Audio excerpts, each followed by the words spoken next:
یو څو قطعې وایم چې واده سنت وي په ایمان کامل شي، واده سنت وي په ایمان کامل شي، چا لږ مهینه چا په قلار کړي وي او بعضې بیبي وي د خاوند خادم او د بعد کس خو ځان له پلار کړي وي.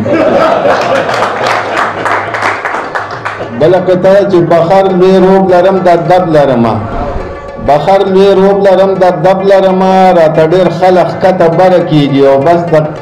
لکه د غل پشکور کې غلی ګرځم، بس د وړو د مور مې یاره کېږي. او بله قطعه چې مور ته بلډ پرشر به مې هر وخت خته، مور ته بلډ پرشر به مې هر وخت خته، اوس د وړو مور ته مې بره نه ځي او هغه یو ځل چې په سینډل والې وم بوډا شوم مړې نه مې لا یاره نه ځي. پتلو راتلو مینه زیاتېږي، خلک داسې وایي وخت قیمتي دی که ډېر نه وي یو لازې له راشه،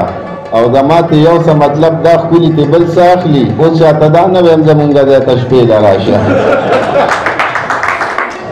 او بله قطره چې د 12 لک بکسو جوړې،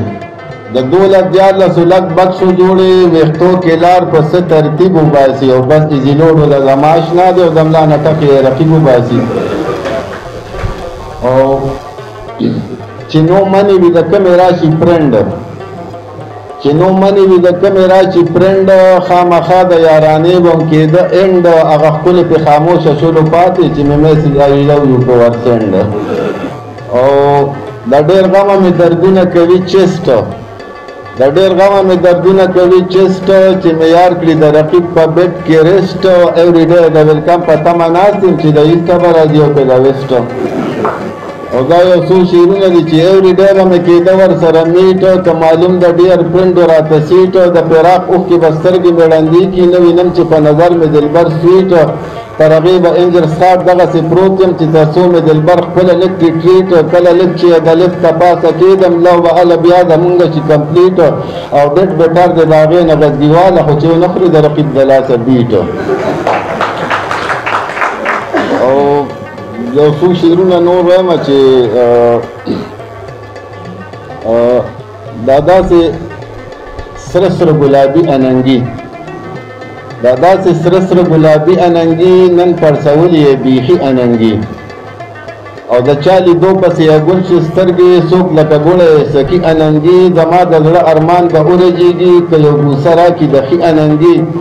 او مینه به دغه انتخا ته رسي چې جنګوي څوک اننګي اننګي، او شاکره تا ته انکاري دغسې چا به خوړلي دي وختي اننګي.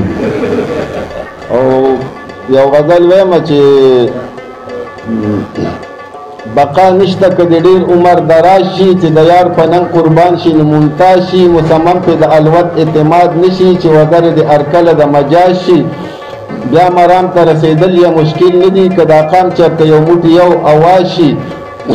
او ستا د وصل په باران داسې تازه شم لکه ګل چې په شبنم څنګه خیرا شي، اعتماد چې د په ځان باندې پیدا شي، انسان خپله شي سرخویه سرفراز شي، کامیابي قدمونه خپله ښکل کړي، د بنده د بندګۍ نه چې بېنیاز شي، او د هغوی سره ژوند ګران مجروح شاکره، څوک چې داسې لالچي او دغه باز شي. او دا یو څو شعرونه نور دي چې اوس چې مې هغه په سلي ځي راځي، اوس چې مې هغه په کلي ځي راځي، دا مې جوړ پخوا د سلي ځي راځي، جون په امیدونو پرمختګ کوي، ستا د وفا سوري زغلي ځي راځي، مړ به شم خو بیا به بیا ترانې شي، چا وی چې وختونه تلي ځي راځي، څونه پې وختونه مهربانه دي، بیا د دغې ښار ایستلي ځي راځي، راز څه د پوه نه یم د دغه در بیا ورته واپس شړلي ځي راځي، خدای خبر که روغ زخمي زړګی مې شي، څوک چې په دې برخه تلي ځي راځي، اوس خو د مجروح شاکر نفرت کوي، بیا به یې مزار له ښکلي ځي راځي. او اخري یو کلام وایم چې ورتلم به سمدستي ډېر ګړندې پټې لپون، ورتلم به سمدستي ډېر ګړندې پټې لپون، رایاد چې نیمه شپه به کړم هغې پټې لپون، ما سل ځله به ویل ورته چې یمه ملامته، هغې چې به شروع کړلې ګیلې پټې لپون، د خپل جانان به څه د سخاوت وصف کومه، راکړې را له ډېرې د بوسې پټې لپون،